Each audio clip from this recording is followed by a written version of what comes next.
The Russian President Vladimir Putin has ordered a state of emergency in the Siberian city of Norilsk after 20,000 tons of fuel spilled into a nearby river from a power station. The largest country in the world, Russia, has just witnessed the second worst oil spill in the Russian history. What is being termed as a catastrophe is nothing short of an eye-opener. An eye-opener about the harmful effects of climate change and the global warming. So what has happened exactly is that in the Russian city of Norilsk, there was a thermal power plant. It was being operated by a company known as the Norilsk Tamir Energy. And quite astonishingly, the owner of this company is one of the richest men in Russia. So this thermal power plant used to have a diesel oil fuel tank which is used to kept as a reservoir, like as a backup fuel. So this entire thermal power plant and especially this diesel oil fuel tank was built upon a land which was termed as permafrost. So what's permafrost is basically an icy land, and technically an icy land which remains such in an icy state for more than 2 years is called as a permafrost. Technically a jargon is given. So basically it was just an icy land, a land of ice upon which this thermal power plant was built. So what was happening due to this global warming and climate change issues, this land began to soften and it started melting. While we have seen traditionally that permafrost may remain in its very icy state for more than hundreds and thousands of years, but due to human-induced anthropogenically changes, this permafrost milding and softening has been increasing at a rapid pace. So with the land getting softened and getting submerged, the diesel oil fuel tank witnessed a sharp crack in its building. With the crack getting widened and widened, the diesel oil started coming out of the tank. And as it came out, it flew into the nearby Ambarnaya river. And the Ambarnaya river is the lifeline of the city of Norilsk. The city, hosting a people of around 175,000, witnessed a sudden tumult and an uproar of what is happening. So what you are seeing right now on your screen was a blue lake, such Ambarnaya lake, before this oil spill happened, and right now it has turned into a dark crimson red just because of a massive 20,000 tons of diesel just went into this river.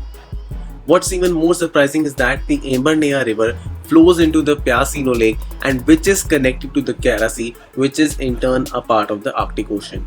To state simply, whatever diesel oil spill that has just happened is going to the Arctic Ocean. And now when we consider what's the impact, first of all, the city of Norilsk has been devastated. People have not even drinking water. They do not have an access to the clean drinking water right now. The second of all, and the biggest concern, the destruction of marine habitat. When we are talking about biggest oil spills, like 20,000 tons of diesel oil coming right into the mainstream ocean channels, we are talking about a large-scale destruction of marine habitats. And as it's going into the Arctic Ocean, there are niche habitats which are going to be severely impacted. Then we have the greenhouse gas emissions, and moreover, we are talking about the Arctic Ocean. Whatever happens in the Arctic Ocean impacts every country in this world. Even the Arctic Council is very much concerned about what's happening right now.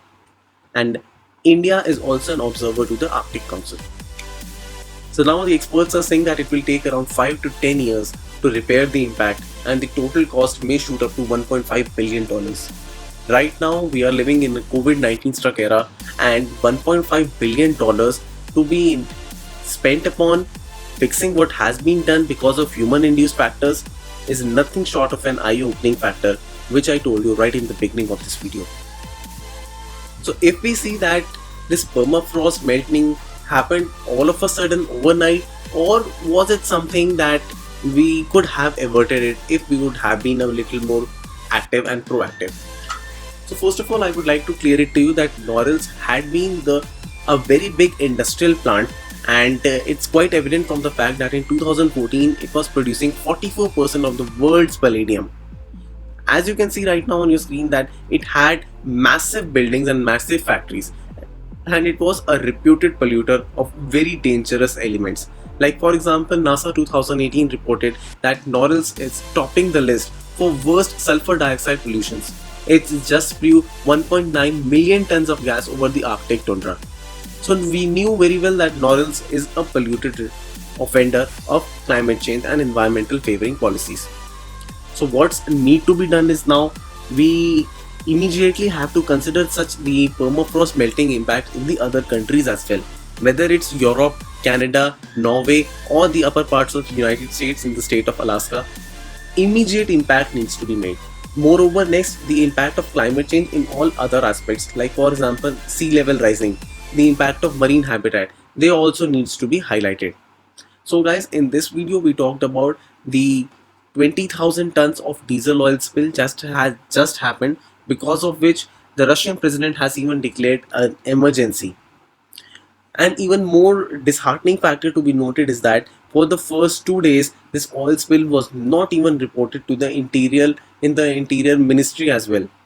So such stocks needs to be seen, and please let me know whatever your views are. If you like this video even slightly, don't forget to share it in all the social media platforms, and definitely subscribe and like our channel. Alright, thank you. Stay tuned for the next video.